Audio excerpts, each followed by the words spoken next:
భీష్ముడు వేదశాస్త్ర పారంగతుడు, విష్ణు భక్తుడు, ధర్మం తెలిసినవాడు. అయినప్పటికీ ద్రౌపది వస్త్రాభరణం జరుగుతున్నప్పుడు ఇది తప్పు అని ఎందుకు ఖండించలేదు? ఎందుకు మౌనంగా ఉండిపోయాడు? ఎందుకంటే భీష్ముడు శ్రీకృష్ణ భక్తుడు. అంతటి భక్తుడు కుప్పించి ఎగసిన అని చెప్పి అద్భుతమైన పద్యం పోతన గారు కూడా రాస్తాడు. అణువణువున శ్రీకృష్ణ సందర్శనం చేసినటువంటి వాడు. ఎందుకంటే శ్రీకృష్ణుడికి సంబంధించినటువంటి తిథి, శ్రీకృష్ణుడు పుట్టింది అష్టమి. కాబట్టి ఆ అష్టమి ఎప్పుడు వస్తుందా చూసి ఆ అష్టమి తిథి నాడే లోకం నుంచి సెలవు తీసుకున్నాడు.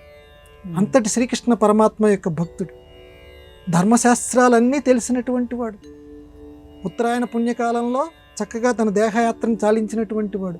మరి అటువంటి అన్నీ తెలిసినటువంటి వాడు ద్రౌపదీదేవి అంత అవమానం జరుగుతూ ఉంటే ఎందుకు దాన్ని అడ్డగించలేకపోయాడు?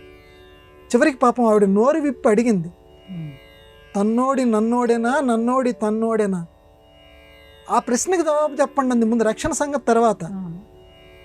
ధర్మరాజు వాడు ఓడిపోయి నన్ను ఓడిపోయాడా, నన్ను ఓడిపోయిన తర్వాత వాడు ఓడిపోయాడా?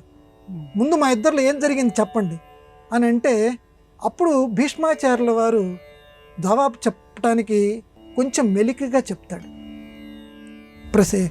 వెంటనే దానికి ఆవిడ అడిగిన దానికి చెప్పకుండా ఏమంటాడంటే, ధర్మము యొక్క లోతు చాలా గహనం అమ్మ, తెలుసుకోవడం చాలా కష్టం.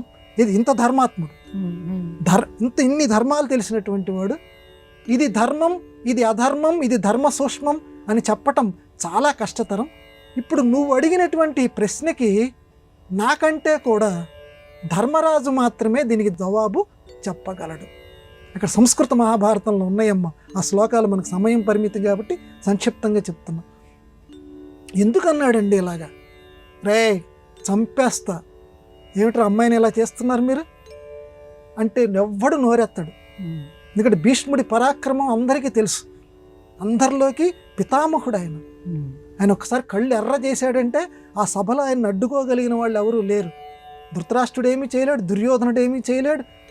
ఎందుకంటే స్వచ్ఛంద మరణం కలిగిన వాడు, ఇంకా తను ఎప్పుడు కావాలనుకుంటే అప్పుడు మరణించగలిగిన వాడు, ఆయన చంపగలిగిన వాళ్ళు ఎవరూ లేరు.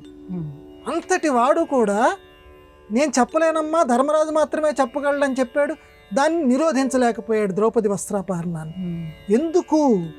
దీనికి వ్యాఖ్యాతలు దీనికి జవాబు ఏం చెప్పారంటే, తన తండ్రి గారైనటువంటి శంతన మహారాజు గారు ఆ దాశరాజు కూతురు అయినటువంటి సత్యవతి మీద ఇష్టపడి పెళ్లి చేసుకోవాలనుకున్న సందర్భంలో దాశరాజు ఒక నియమం పెడతాడు.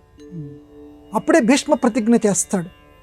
మన అందరికీ తెలుసు, నేను పెళ్ళంటూ చేసుకోను, రాజ్యాన్నంటూ పరిపాలించను, ఈ సత్యవతికి పుట్టినటువంటి వాళ్ళు ఎవరైతే ఉన్నారో వాళ్ళ ఆజ్ఞని నేను శిరసావహిస్తాను, నా అంతటా నేను ఏది ఆజ్ఞ చెయ్యను.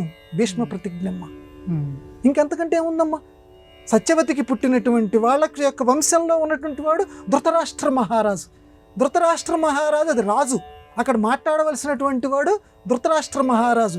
రాజు చెప్పకుండా బంటు లాంటి వాడు కదా, సేవకుడు కదా. కాబట్టి సేవకుడు ఏమీ నోరెత్తకూడదు, స్వతంత్రించి నిర్ణయాలేమీ చేయకూడదు. ఎందుకంటే అప్పుడు రాజుని అవమానించినట్టు అవుతుంది, పాపం పుణ్యం రాజుకు వెళ్తాయి. కాబట్టి ధృతరాష్ట్ర మహారాజు యొక్క ఆజ్ఞకి లోబడి ఉన్నాడు, అలాంటి ప్రతిజ్ఞ తాను చేశాడు. కాబట్టి అందుకే అంత ధర్మాత్ముడు కాబట్టి నోరు ఎత్తలేదు, ఆ చేస్తున్నటువంటి అధర్మాన్ని నిరోధించలేదు. ఎందుకంటే రాజు నిరోధించలేదు, అక్కడ ప్రధానం అది.